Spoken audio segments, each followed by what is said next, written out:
Halo, Assalamualaikum warahmatullahi wabarakatuh. Kami dari kelompok 2 akan membahas mengenai permasalahan psikologi dengan menggunakan analisis statistik, yaitu uji rata-rata dua sampel saling bebas.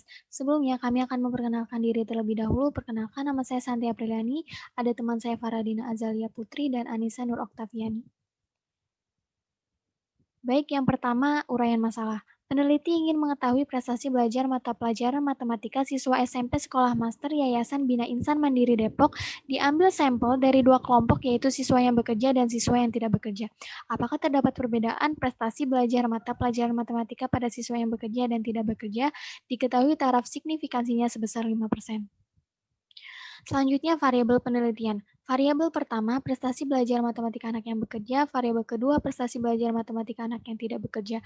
Untuk metode penelitian yang dilakukan memakai metode komparatif kuantitatif. Baik, di sini lampiran data nilai matematika anak yang bekerja.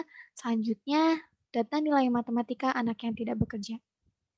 Yang pertama, kita akan membahas mengenai analisis deskriptif. Baik, yang pertama saya akan mencontohkan cara mencari deskriptif statistik prestasi matematika anak yang bekerja. Kita dapat menggunakan Excel untuk mencari deskriptif statistiknya. Pertama, kita buka Excel terlebih dahulu, lalu kita blok data prestasi matematika anak yang bekerja, kita klik data, selanjutnya data analisis, pilihan deskriptif statistik, kita pilih, lalu kita klik OK. Di sini input range-nya sudah, lalu group by-nya kita bedakan berdasarkan columns atau berdasarkan baris, karena kita berdasarkan kolom, jadi kita pilih columns. Label inverse row, kita checklist karena kita bloknya dari judul.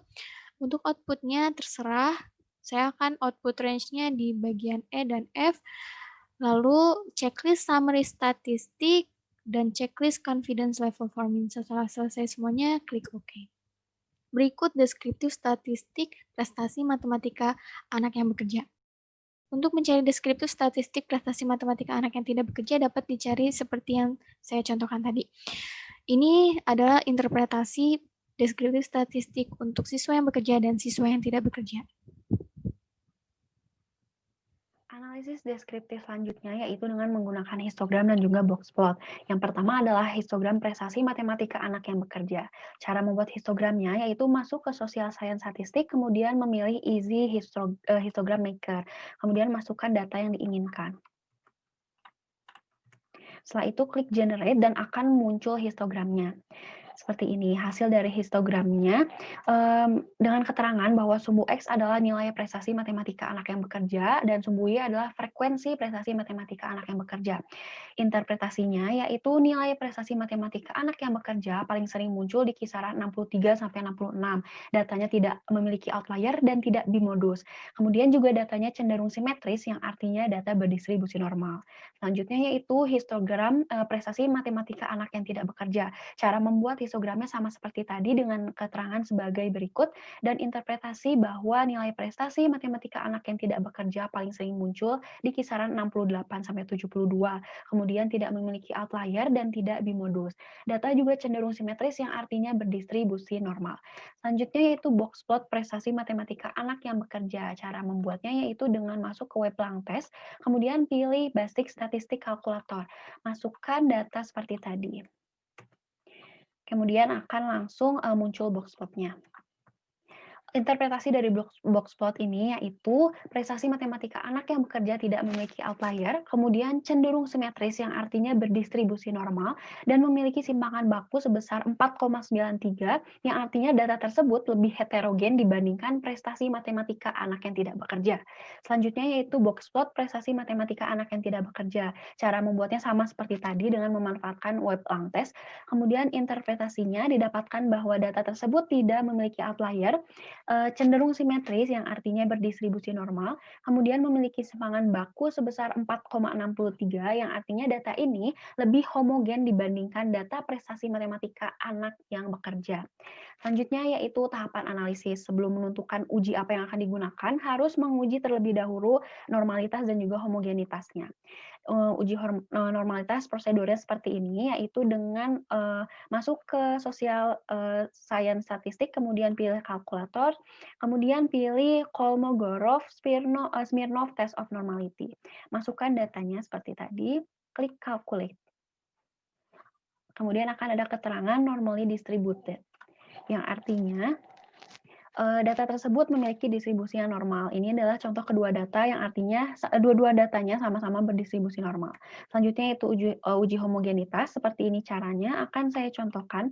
Sama juga masuk ke social science statistik, namun memilih menu Levens Test of Homogeneity of Variance Calculator. Masukkan pula datanya.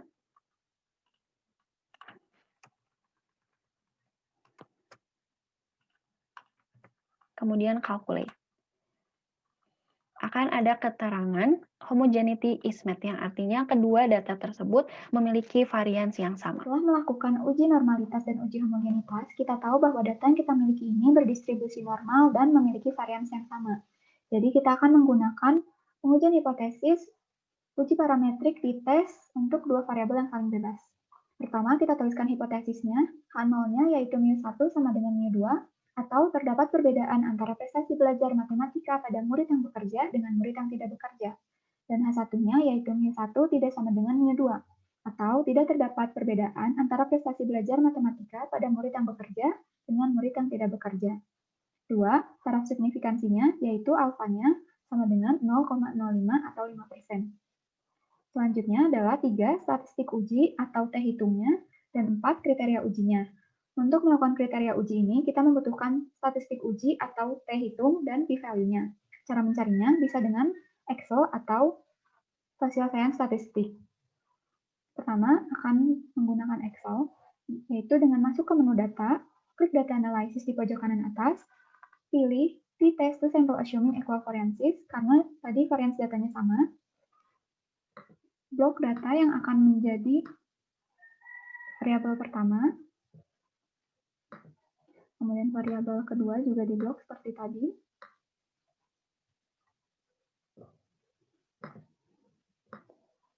Kemudian output range adalah tempat di mana hasilnya akan dituliskan. Lalu klik OK.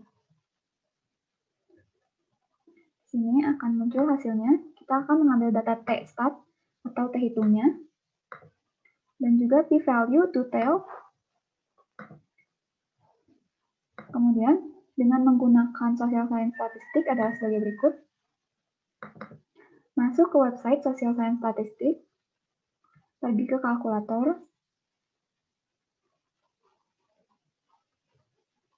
pilih t-test calculator for two independent means, karena tadi saling bebas.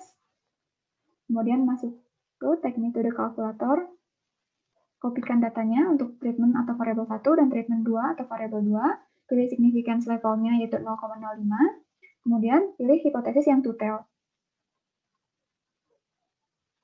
Langsung akan muncul hasilnya di bawah sini. P-value ini adalah T hitungnya yaitu minus 1,101 dan P-value-nya adalah 0,274, di mana hasilnya ini sama dengan yang ada di Excel tadi. Karena kriterianya adalah tolak H0 jika dua P-value kurang dari taraf signifikansi. Karena di sini 0,274 sebagai P-value-nya lebih besar dari 0,05 sebagai taraf signifikansinya, maka H0 diterima. Kesimpulannya, ketika H0 diterima, yaitu dari data yang kita peroleh, kita yakin 95% bahwa terdapat perbedaan prestasi belajar matematika antara murid yang bekerja dengan murid yang tidak bekerja di SMP Sekolah Master Yayasan Bina Insan Mandiri Depok. Berikut ada daftar pustakanya. Sekian dari kami. Terima kasih. Wassalamualaikum warahmatullahi wabarakatuh.